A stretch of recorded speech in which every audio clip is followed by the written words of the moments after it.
జమ్మూ కాశ్మీర్లోని అనంతనాగ్ జిల్లా పహల్గామ్లో జరిగిన ఉగ్ర దాడితో ఒక్కసారిగా భారత్ షేక్ అయింది. ప్రపంచ దేశాలన్నీ కూడా భారత్కు బాసటగా నిలుస్తూ ఉన్నాయి.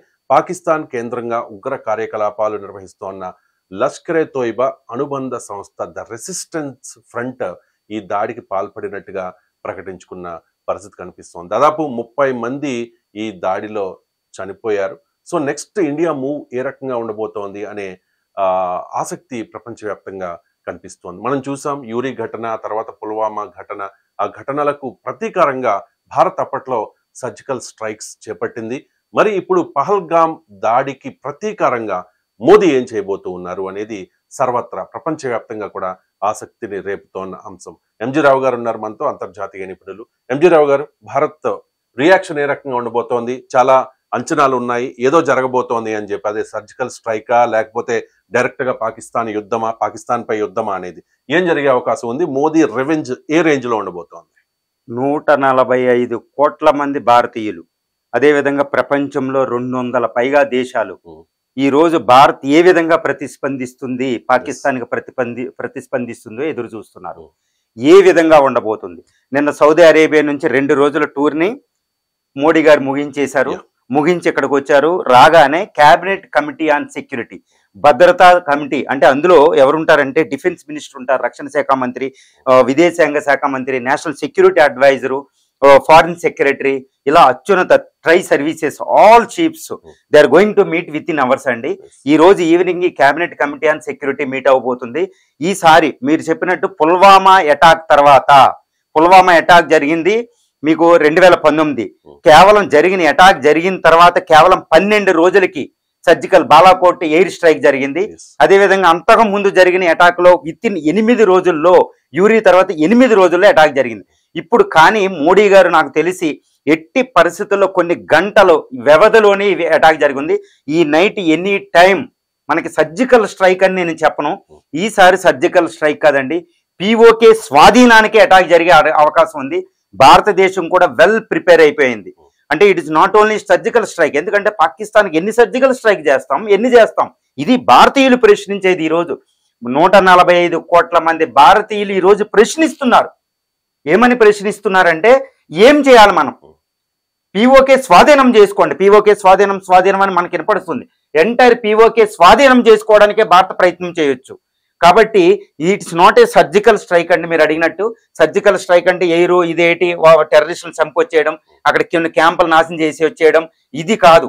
ఎంటైర్ పిఓకే, ఇప్పుడు చూడండి ఈ పిఓకే మొత్తం ఏంటంటే, మొత్తం ఈ పిఓకే స్వాధీనం చేసుకుంటేనే కానీ పాకిస్తాన్కి బుద్ధి రాదు. అంటే పిఓకే స్వాధీనం చేసుకోవాలంటే పాకిస్తాన్ మీద యుద్ధం ప్రకటించాలి కదా.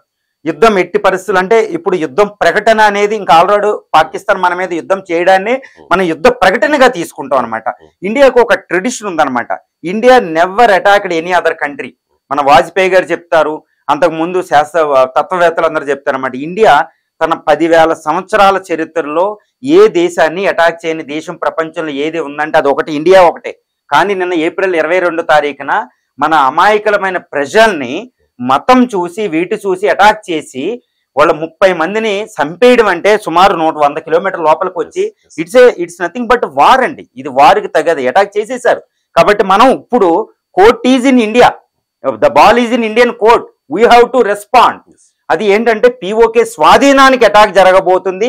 ఇది ఈ రోజు నైట్ నుంచి కానీ ఎట్టి పరిస్థితులు. ఎందుకంటే మీరు అడిగింది ఎందుకు తక్కువ రోజులు తీసుకోవాలంటే, పాకిస్తాన్ ఆల్రెడీ ఇప్పుడు వచ్చిన రిపోర్ట్ల ప్రకారం పాకిస్తాన్ తన కరాచీ సదరన్ ఎయిర్ కమాండ్ నుంచి నార్థర్న్ ఎయిర్ కమాండ్, ఇప్పుడు జమ్మూ అండ్ కాశ్మీర్ పక్కకే ఎయిర్ని తరలించేస్తుంది అనమాట. ఎందుకంటే ఇండియా అటాక్ చేసేటప్పటికి ఎక్కువ రోజులు తీసుకుంది అనుకోండి, ఇది చాలా ఇంపార్టెంట్. ఏ విధంగా ప్రతిస్పందిస్తుంది అంటే, శత్రువుకి టైం ఇవ్వకపోవడం కూడా ఒకటి, టైం ఇవ్వకూడదు.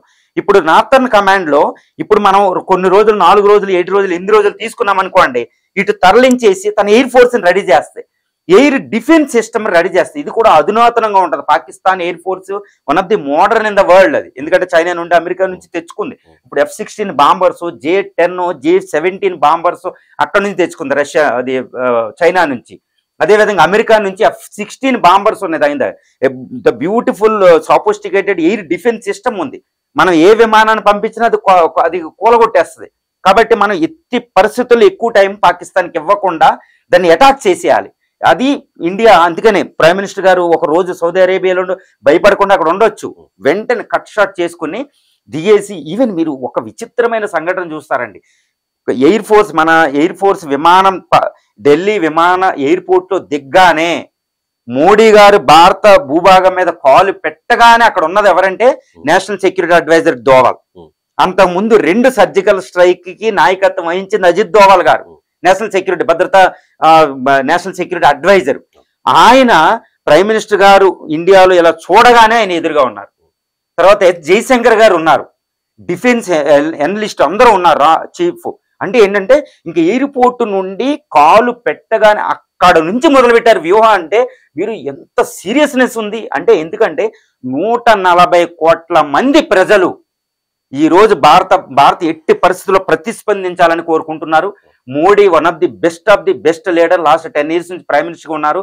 ఈయన అంతకుముందు ఎయిర్ స్ట్రైక్ ఇందిరాగాంధీ కంటే ఎక్కువ ప్రతిస్పందించున్నారు. కాబట్టి వచ్చే దాడి పాకిస్తాన్కి పూర్తిగా బుద్ధి చెప్పి పిఓకేని స్వాధీనం చేసుకునే విధంగానే ఈ దాడి ఉండబోతుందని. పిఓకేని స్వాధీనం చేసుకోవాలనే డిమాండ్ దేశ ప్రజల్లో ఎప్పటి నుంచో ఉంది. కొన్ని పొలిటికల్ పార్టీస్ కూడా, ఉదాహరణకు భారతీయ జనతా పార్టీ నుంచి అమిత్ షా హిమాచల్ ప్రదేశ్ ఎన్నికల ప్రచారంలో పిఓకేని స్వాధీనం చేసుకుంటామని చెప్పారు.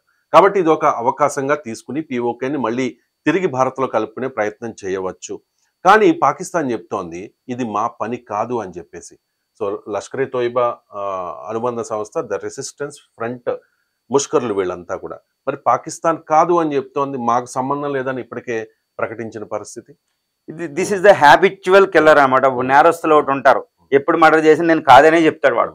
పాకిస్తాన్ 1990 నుండి ప్రచ్ఛన్న యుద్ధం మొదలుపెట్టింది, proxy war, that is the cross border terrorism. అది పంపి కాదండి. ఎందుకంటే మీకు పాకిస్తాన్ ఆర్మీ చీఫ్ అసీం మునీరు వారం రోజులు కూడా, అంటే ఏప్రిల్ 18వ తారీఖున 16వ తారీఖున ఆయన అంటాడు, జిన్నా ప్రకటించిన ద్విజాతి సిద్ధాంతం మాకు జీవనాడి లాంటిది. ఓకే, హిందూ ముస్లింలు కలిసి ఉండరు, పాకిస్తానీ ప్రతి సిటిజన్, మీరు ప్రతి పౌరుడు దీన్ని బోధించండి ప్రతి సిటిజన్ కి అని చెప్పి 6 రోజులు అవ్వకుండా, ఏప్రిల్ 16 అంటే ఏప్రిల్ 22వ తారీఖున అటాక్ జరిగింది. ఇది కాదు అనడానికి లేదు. మా జీవనాడి ద్విజాతి సిద్ధాంతం, కాశ్మీర్ మా జీవనాడి, జుగులార్ వీన్ అని చెప్తున్నాడు. 6 రోజులు అవలే. కాబట్టి ఇది పాకిస్తాన్ కాదనడానికి ఎట్టి పరిస్థితుల్లో కుదరదు. అంతర్జాతీయ సమాజం కూడా ఒక 1% కూడా డౌట్ లేదు. This is the work of the Pakistan. Right. ఈ ముష్కర్లు దాడి చేసిన స్టైల్ కూడా, వాళ్ళు ఆర్మీ డ్రెస్సెస్ లో అక్కడికి వచ్చారు. వచ్చిన తర్వాత చాలా మంది ఐడి కార్డ్స్ చూసారట. దాంతోపాటు మీ పేరు ఏంటి అని అడిగారు.